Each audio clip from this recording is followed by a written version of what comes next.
네, 반갑습니다. 마르스 김동석의 리얼 주식입니다. 오늘 마르스 김동석의 리얼 주식은 8월 이건 나왔네요. 진짜 조심하겠습니다.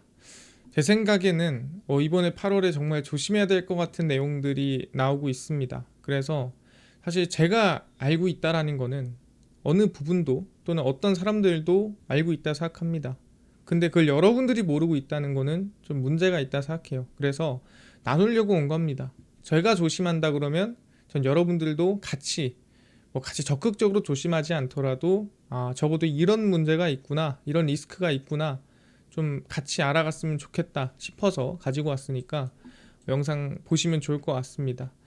전 항상 얘기하지만 제가 시장을 대응하는 자세는 정말 액티브하고 적극적이고 정말 있는 수익을 머리 끝까지 다 먹겠다라는 마음이 아니라 저는 안전하게 좀 롱런하고 싶은 마음으로 시장 대응을 합니다. 그래서 여러분들도 이 시장에서 오래 살아남고 오랫동안 함께하고 싶은 마음에 저랑 같은 마음으로 영상을 진행하는 거니까 잘 따라와 주시면 감사할 것 같고요. 요즘에 댓글로 좋은 얘기 많이 써주시고 길게 써주시는 거 정말 힘이 많이 됩니다. 그래서 댓글 꼭 많이 달아주시고요. 제가 감사한 마음에 최근에 이슈가 되고 있는 AI 소프트웨어나 우주항공, 전기차, 자율주행, 시장전망 관련주 자료집들 저희가 무료로 나눠드리고 있으니까 이 자료집 받고 싶다 하시면 영상 끝까지 꼭 시청하시고 오늘 영상 바로 시작하겠습니다. 일단 제일 중요한 게 뭐냐라고 한다면 신용이 줄어들질 않아요. 이거는 제가 항상 좀 여러분들한테 강조하는 내용입니다. 그래서 한 번 더 강조를 하는 거고요. 바뀌지 않았다라는 걸 얘기하고 싶은 거예요. 제가 국내 증시가 신용이 20조가 돌파하면은 항상 증시가 조금 흔들렸다라는 말을 했습니다. 근데 많은 분들이 아니 이거는 예탁금이 지금 많이 늘어났는데 그거랑 비교를 해서 신용 얘기를 해야지 그냥 무작정 절대적으로 20조다라고 하면 되겠냐라고 하시는 분들이 있는데 아직도 2020년, 2021년 예탁금을 넘어서지 못했어요. 근데 2020년, 21년에도 20조 기준으로 밀렸다면 지금도 저는 비슷한 수준이라고 생각하면 될 것 같습니다. 그래서 예탁금이랑 굳이 비교를 할 필요는 없고요. 그래서 21년도에도 20조를 넘고 나서 박스권 만들다가 하락이 나왔고요. 그 당시 25조까지 올랐지만 25조가 됐을 때도 20조의 고점을 넘지 못했어요. 결국에는. 그래서 20조가 고점이었습니다.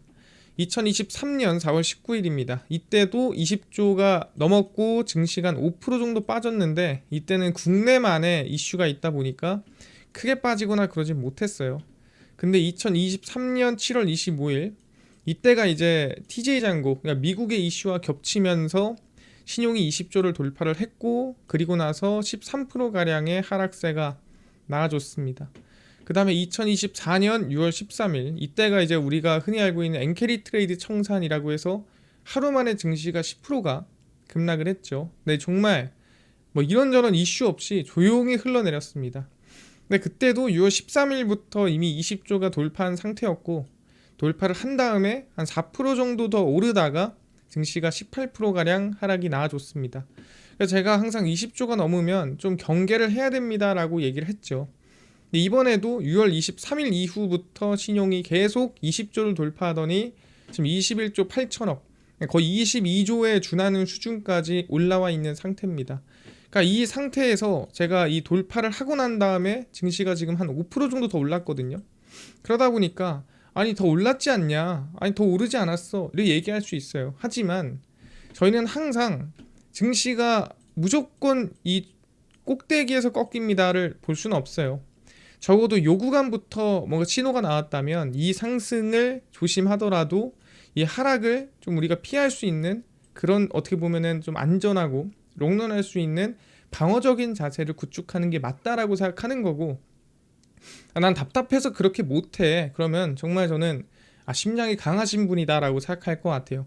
근데 저는 이제 롱런하고 싶은 마음에 항상 좀 이 리스크 할 수 있을 만한 좀 지표들을 많이 열어놓고 보는데 그 중에 하나가 신용이었고 현재도 21조 8천억의 상당히 높은 수준의 신용이 있는 상태입니다. 그러니까 이 정도로 사람들이 내 돈이 아니라 남의 돈을 요만큼이나 빌려서 투자할 정도로 자신이 있고 그다음 확신을 가진 증시라는 거죠. 우리가 영화를 볼 때 이제 빅쇼트라는 영화가 있습니다. 그게 뭐냐면 뭐 2007년 리먼 브라더스, 2008년도 경제 위기, 금융 위기가 왔을 때 그 당시를 배경으로 만든 영화입니다. 근데 그 영화의 가장 맨 처음에 나오는 멘트가 뭐냐면 사람이 보통 공경에 빠지는 이유는 뭔가를 몰랐을 때 공경에 빠지는 게 아니라 무언가를 확실하게 안다라는 생각이 들었을 때 공경에 빠진다라는 말을 합니다. 그래서 신용이 많다라는 거는 저는 개인적으로 사람들이 확실하게 안다, 자신 있고 확신 있다라는 마음들이 모인 게 아닌가라고 생각을 하는 겁니다. 그래서 저는 조심하게 되는 부분이라고 하는데 뭐 이거 얘기하려고 불렀니? 그게 아닙니다. 우리가 봐야 될 거는 이것뿐만이 아니라 새로 나온 내용들이 있어서 가지고 온 거고요. 첫 번째는 이제 법인세율, 주식 양도세, 그리고 증권거래세까지도 기준이 바뀝니다. 사실 우리가 지금까지 상법 개정이라든가 자사주 소각이라든가 뭐 배당 분리과세라든가 상당히 증시에 우호적인 정책들이 쏟아지면서 증시가 우상향하는 또는 더 크게 상승할 수 있는 기회들이 많이 나왔습니다. 드디어 코리아 디스카운트가 해소가 되는 건가 라는 생각을 했단 말이죠. 근데 또 거기에 반하는 정책들도 이번에 시행이 됩니다. 납세자 부담 능력에 맞게 공평한 과세를 하기 위해 지난 정부에서 1% 내렸던 법인세율을 다시 올리게 됩니다. 뭐 1%가 별거야 라고 하지만 아시겠지만 그 법인세라는 거는 말 그대로 매출액이 단순히 뭐 10억 20억이 아니에요. 조 단위 또는 뭐 그 이상으로 나시는 분들은 1, 2%가 정말 큰 타격입니다. 근데 그거를 다시 내년부터 올린다라는 거죠. 그래서 0에서 2억 원의 법인은 약 9%에서 10%로 2억에서 200억 원은 19%에서 20%로 그 다음에 200억에서 3천억은 21%에서 22%로 3천억 초과는 24%에서 25%로 늘어납니다. 그래서 우리가 흔히 알고 있는 대기업들은 다 이 3천억 초과에 걸리기 때문에 24에서 25%로 이제 1%가 인상이 됩니다. 그래서 지금 사실 미국 같은 경우에는 오히려 법인세를 낮춰주는 분위기 아니겠습니까? 근데 이번에 법인세를 올린다라는 거는 이제 법인의 흔히 아시겠지만 순이익을 깎아먹는 행동이에요. 그러다 보니까 우호적이지 않다라고 볼 수 있는 부분이고요. 증권거래세 탄력세율도 조정을 했습니다. 그래서 코스피가 0에서 0.05%로 코스닥과 이제 이 시장이 0.15%에서 0.2%로 올라가게 됩니다. 그래서 이 증권거래세가 사실 올라간다라고 한다면 당연히 이 증권거래세가 올라갈 때 다른 세금들은 좀 빼줘야 돼요. 근데 또 그렇지가 않죠. 그래서 사실 이 증권거래세가 올리는 것도 개인 투자자들의 이 투심이라든가 또는 분위기를 조금 흔들 수 있는 이번에 개정 중 하나다라고 볼 수가 있는 부분이고요. 주식 양도소득세 관련입니다. 이거는 대주주 기준이 원래 50억 원이었습니다. 그래서 50억 원이 넘어가면은 이제 세금을 내야 되는 그런 정책이었는데 이제 이 기준이 50억에서 10억으로 내려갑니다. 사실 10억이면은 우리가 지금 서울에서 아파트를 살 수 있을지 없을지도 모르는, 사실 요새 아파트값이 너무 올라서 정말 10억으로도 과연 가능할까 싶은 그런 돈이거든요. 그러니까 정확히 말하면은 대주주라고 과연 불러야 되나 싶은 돈입니다. 근데 이제 10억 원도 대주주로서 양도소득세를 내야 한다라고 하는 겁니다. 그러니까 아파트 한 채를 갖고 있는 분들은 거의 그 정도 수준으로 주식을 갖고 있는 분들은 내야 된다라고 하는 거죠.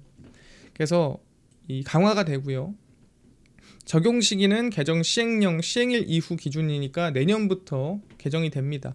그래서 이 부분들은 항상 얘기하지만 투심을 좀 부정적으로 자극할 수 있는 이슈 중 하나다라고 볼 수가 있습니다. 특히 법인세랑 그 다음에 증권거래세, 양도소득세 이 세 가지 모두가 제가 이 부분에 관련해서 장중에 좀 얘기를 들었어요. 실제로 이런다라고 하길래. 근데 그게 확정난 건 아니었거든요. 근데 실제 장마감하고 확정이 났습니다. 그래서 이 부분들은 우리가 좀 조심해야 된다라고 생각하고요.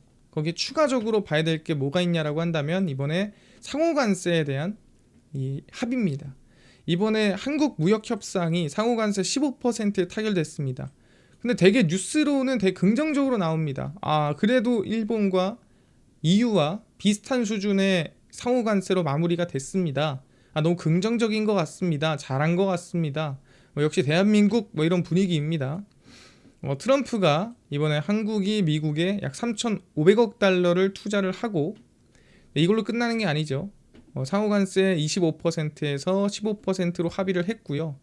여기에 3,500억 달러의 추가로 한국은 1,000억 달러 상당의 액화 천연가스나 기타 에너지 제품을 구매해야 된다라고 하는 거죠. 그래서 아마 이 1,000억 달러는 알래스카 LNG가 되지 않을까 생각합니다. 그뿐만 아니라 미국에서 나는 LNG 너네가 사가라라는 거죠. 근데 미국이 그만한 사실 LNG가 생산이 안 돼요. 그러니까 유럽연합, 일본, 한국이 다 집중해가지고 사갈 만큼 생산량이 안 나오거든요. 근데 사가라고 하니 뭐라도 사가지 않을까 생각합니다. 그래서 3,500억 달러에서 총 1,000억 달러 해가지고 투자하는 돈이 대략 4,500억 달러 정도라고 보시면 됩니다. 일본이 5,500억 달러죠. 이거랑 비교를 해봤을 때 좀 덜 낸 거 아니냐라고 하지만 경제 규모로 보면은 아시겠지만 훨씬 더 많이 낸 거라고 보시면 될 것 같습니다. 그래서 이 액수는 향후 2주 내로 한국의 대통령이 양자회담을 위해 백악관으로 올 때 발표할 것이다 라고 했고요. 협상하니까 또 정상회담 또 해주죠. 상당히 좀 불편한 일이고요. 한국은 미국과의 교역에 완전히 개방하기로 하고 자동차와 트럭, 농산물, 미국산 제품을 받아들이겠다라고 합의했습니다. 그러니까 너네는 관세 내고 그 다음에 우리는 관세 안 내고 무관세고 그 다음에 우리 제품 다 받아가 라고 하는 겁니다. 그러니까 이거를 우리가 상호관세라고 해야 될지, 이거는 상호관세가 아니라 강제관세 아니면은 일반관세 이렇게 봐야 되는 게 맞지 않나 라고 생각합니다. 근데 이 얘기를 왜 하냐 물어볼 수 있을 것 같은데, 이 중요한 거는 일본이랑 같은 관세로 15%가 타결됐다, 이게 너무나도 중요한 결론입니다. 이게 왜 중요하냐라고 한다면 원래 이 관세는 우대였어요. 그러니까 없었습니다. 한국한테 2.5%의 관세는 없던 관세였습니다. 한미 FTA가 2012년 3월 15일 발효가 되면서 한국 자동차 부품에 부과되던 2.5에서 4%의 관세가 즉시 철폐됐습니다. 그러니까 관세가 안 들어갔어요. 제로였습니다. 근데 그 대신에 일본산 자동차 부품은 미국과 FTA가 없었기 때문에 2.5% 수준의 관세율이 유지가 됐습니다. 그러니까 일본보다 한국이 어떻게 보면은 좀 우대가 되고 있었던 거죠. 그래서 2.5%가 같은 제품을 같은 가격으로 팔더라도 일본에서 만든 거, 한국에서 만든 거, 같은 제품, 같은 가격, 품질도 다 같은 거를 판다고 했을 때 한국이 쌀 수밖에 없는 구조였던 거죠. 왜냐하면 세금을 그만큼 덜 내니까. 당연한 거죠. 얘네들은 2.5% 가격을 낮춰도 사실 얘네랑 같은 수준으로 이익이 남기는 거기 때문에 여러분들이 만약에 같은 걸 산다고 했을 때 더 싼 걸 사겠어요? 더 비싼 걸 사겠어요? 당연히 싼 걸 사겠죠. 그래서 미국 내 일본, 유럽계 자동차 브랜드 도요타, 혼다, 닛산, BMW 등등도 현지 공장에서 쓰는 부품을 쓸 때 한국산을 선호했습니다. 좀 더 싸니까. 사실 효능이 비슷하다고 한다면 싼 걸 쓰는 게 맞다라는 거죠.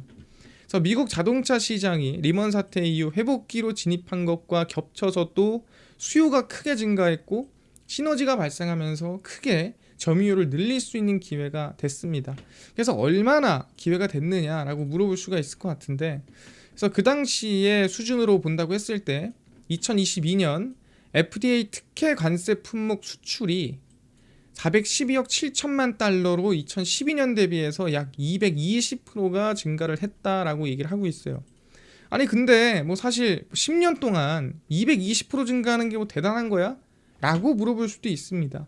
근데 그럴만한 게 뭐냐면 실제 이 수출이 차지하는 비중이 43%인데 같은 기간에 특혜 관세를 미적용한 부품목들, 그러니까 관세를 내야 됐던 품목들의 성장은 얼마 늘어났냐? 수출이 19%가 늘어났습니다. 그러니까 이 관세 우대를 받았던 품목만 폭발적으로 증가하고 그 폭발적으로 증가함에 따라 산업이 크게 성장하는 모습을 볼 수가 있었다라는 거죠.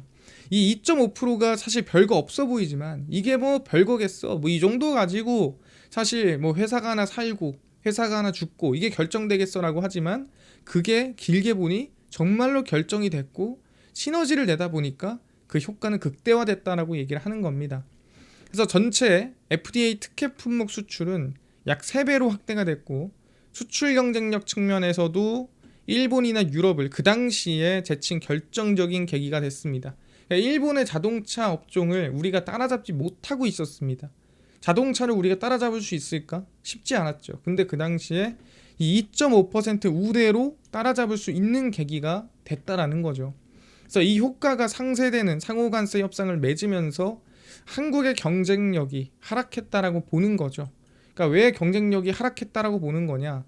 항상 얘기하지만 아무리 기술력이 좋고 아무리 기술력이 뭐 긍정적이어도 당연히 비싸면 쓰겠죠. 하지만 비슷하다라고 했을 때는 이거는 경쟁적인 요인에서 우리는 부정적일 수밖에 없다. 이렇게 얘기를 하는 겁니다. 근데 그게 이번에 확정이 된 거죠. 일본이랑 이제 같은 수준에서 경쟁을 해야 된다라는 게 결론 난 겁니다.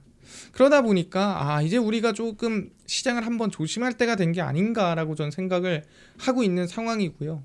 그 다음에 중요한 게 뭐냐면 바로 ADR입니다. 이 ADR이 뭐냐면 저기 막 하락 종목과 상승 종목의 비율을 계산한 거예요. 그래서 하락 종목과 상승 비율을 봤을 때 하락 종목보다 상승 종목이 많으면 과열, 상승 종목보다 하락 종목이 많으면은 꽤나 이제 침체 이렇게 얘기하는 거거든요.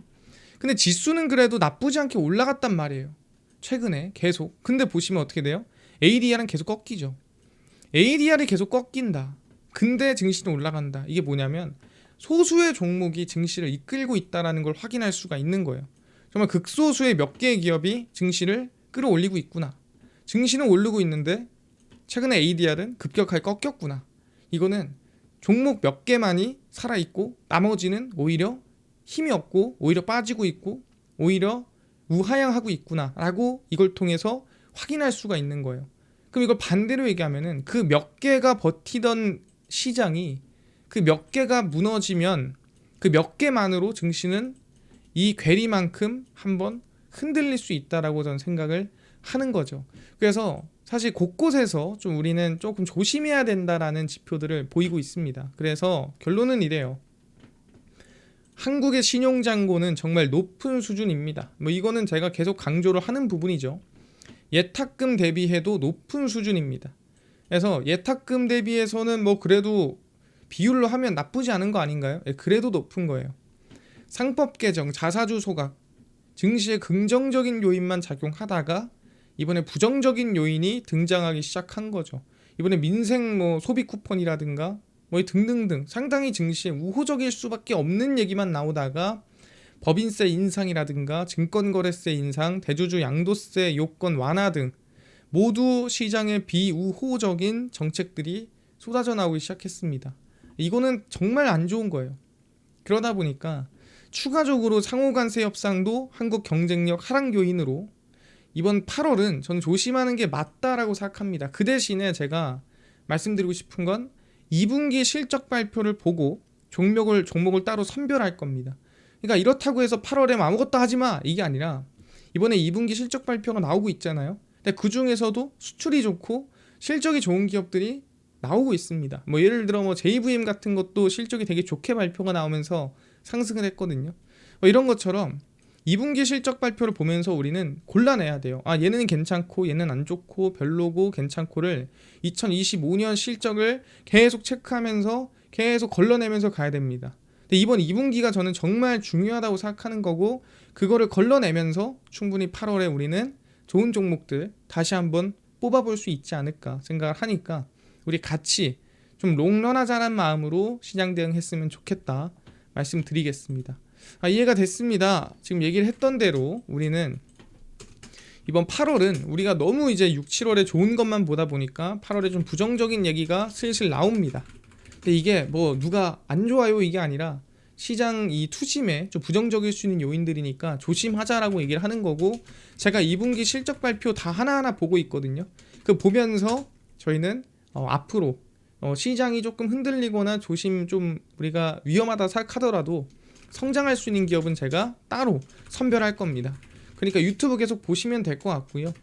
그래서 우리 8월 여러분들도 같이 롱런 하자는 마음으로 길게 보자는 마음으로 우리 같이 좀 조심조심 대응했으면 좋겠다 말씀드리겠습니다.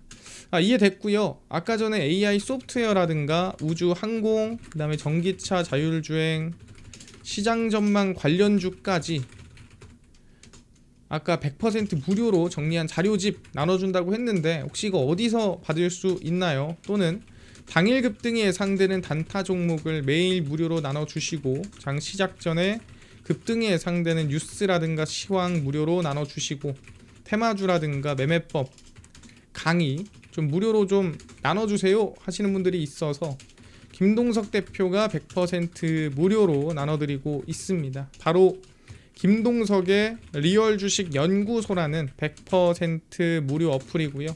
이 어플은 내가 아이폰을 씁니다. 앱스토어에서 무료로 설치 가능하고 갤럭시를 씁니다. 구글 플레이, 플레이 스토어에서 무료로 설치 가능합니다. 그래서 무료로 설치하고 나면은 전화번호 같은 거 적어야 되나요? 아무것도 안 적어도 됩니다. 적을 데도 없고요. 전화번호 사실 필요도 없어요. 그래서 개인정보 민감하잖아요. 그리고 저희는 이 금융감독원에서 정식으로 인가받은 온더블 투자자문이라는 투자자문사입니다. 그래서 신뢰나 믿음을 가지셔도 되고요. 그래서 개인정보 필요 없습니다. 근데 이메일 써야 되잖아요. 이메일은 개인 식별용입니다. 그래서 아무거나 적으시면 돼요. 그래서 무료로 구글 플레이, 플레이 스토어, 앱스토어 접속하신 다음에 김동석의 리얼 주식 연구소라 검색하시면 이렇게 어플이 화면에 뜨게 됩니다. 그래서 100% 무료로 설치 가능하니까요. 꼭꼭꼭 설치하셔라 말씀을 드립니다. 그래서 무료로 설치를 하고 나면은 이렇게 어플이 화면에 뜨게 되고요. 김동석이 리얼 주식 연구소고 당일 리얼 추천주가 당일 급등 예상 종목을 무료로 알려드리고 급비 분석이 장 시작 전 시황, 급비 자료가 테마주라든가 매매법 무료로 나눠드리고 있습니다. 아까 얘기했던 AI 소프트웨어, 전기차, 자율주행, 우주항공, 시장 전망 관련주 자료집 어디서 무료로 받을 수 있나요? 리얼 추천주 누르시고요. 들어가시면은 저희가 여기 트럼프 정책 독점수혜 리포트 해가지고 올려놨습니다. 이거 누르고 들어가시면은 저희가 맨 밑에 AI 소프트웨어, 우주항공 총정리, AI 반도체, 로봇 자율주행 총정리, 테슬라 전기차 자율주행 저희가 이거 다 무료로 나눠드립니다. 밑줄에 본전이니까요. 꼭 받아가시고 그 다음에 저희가 이번 이 어플에 들어오신 분들을 위해서 좀 이번 하반기 특강을 준비를 하고 있습니다. 그래서 제가 여기다가 적어놨죠. 저평가 종목을 찾을 수 있는 방법, 그 다음에 종목까지 공개를 하는데 궁금하다 하신 분들은 들어와서 이번 토요일날 어디서 방송을 하는지 어플에서 확인하시면 좋을 것 같다 말씀을 드리고요.